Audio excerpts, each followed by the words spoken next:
Hi friends, welcome to my Impact channel. আমি সুমন চক্রবর্তী। আমি well experience teacher cum author and YouTuber. আজকে সোমবার, so আজকে ক্লাস ছিল তোমাদের ক্লাস 10 ইংলিশ। সো আমি আগের ভিডিওতে দিয়েছিলাম ক্লাস 10 ওয়েস্ট বেঙ্গল বোর্ডের ক্যান্ডিডেট যারা আছো তাদের উদ্দেশ্যে আমি আগের ভিডিওতে করিয়েছিলাম ফাদার সেলফ ইউনিট 1, 2, 3 টোটালটা পড়িয়েছি, বুঝিয়েছি, word meaning and question answer টোটালটা কমপ্লিট করে দিয়েছি। যারা এখনও ভিডিও দেখোনি অবশ্যই চ্যানেলে যাও, ভিডিওগুলি পরপর দেখো, দেখবে তোমরা। আমি আশা করছি ডেফিনেটলি তোমরা বেনিফিটেড হবে এবং তোমাদের পরপর ভিডিওগুলো দেখলে কোয়েশ্চেন আনসার মুখস্থ করো, দেখবে অনেক অনেক ইমপ্রুভমেন্ট তোমরা কিন্তু লক্ষ্য করবে। আজকে লেসন 2 ফেবেল পড়াবো। সো ফেবেল বাংলা হচ্ছে উপকথা। তো ফেবেল কবিতাটা সম্বন্ধে তো বলবোই, আগে বলবো ইন্ট্রোডাকশন অ্যাবাউট পোয়েট। লিখেছেন ফেবেল কবিতাটি Ralph Waldo Emerson. Waldo Emerson's fable is a representative moral poem. Introduction about poet.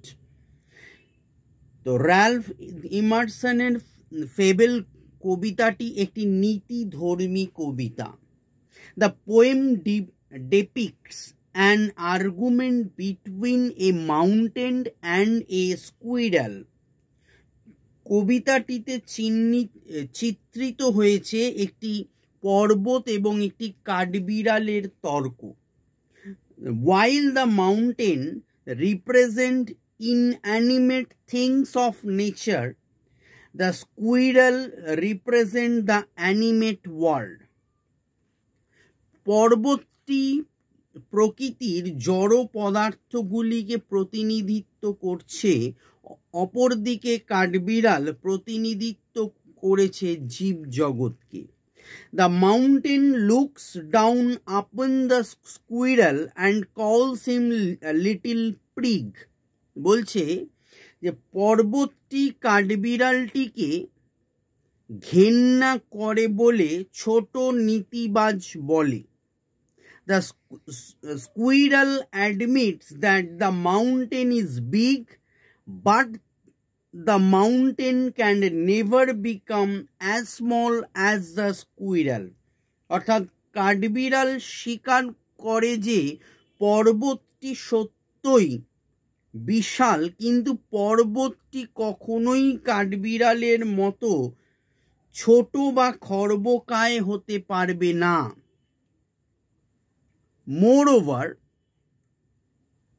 the mountain can never move from its place, though it can carry the forest on its back. তাছাড়া এই পর্বতটি বনকে পিঠে নিতে পারে, কিন্তু তার জায়গা থেকে একটু নড়ার ক্ষমতা নেই। The squirrel reminded the mountain that it might not be able to carry the forest on its back, but it is also true that unlike the squirrel, mountain can never crack a nut. তাছাড়া এই বনকে কাঠবিড়ালটি পর্বতটিকে মনে করিয়ে দেয় যে পর্বতের পিঠে বনকে ধারণ করার ক্ষমতা কাঠবিড়ালের নেই, কিন্তু কাঠবিড়ালের মতো সুপারি ভাঙার ক্ষমতাও তার নেই। Thus the poem points out the importance of being small in a world where the big ones claim importance and superiority. বলছে এইভাবে কবিতাটি ছোট হওয়ার গুরুত্বকে এমন একটি জগৎকে প্রতিষ্ঠা করেছে যেখানে বড়রাই গুরুত্বের ও উচ্চতার গরিমা দাবি করে। সো ভিডিওটি ভালো লাগলে প্রচুর শেয়ার করো। চ্যানেলটি প্রথম দেখছো যারা, অবশ্যই চ্যানেলটি সাবস্ক্রাইব করে পাশের বেল আইকনটি প্রেস করে রাখো। Good night.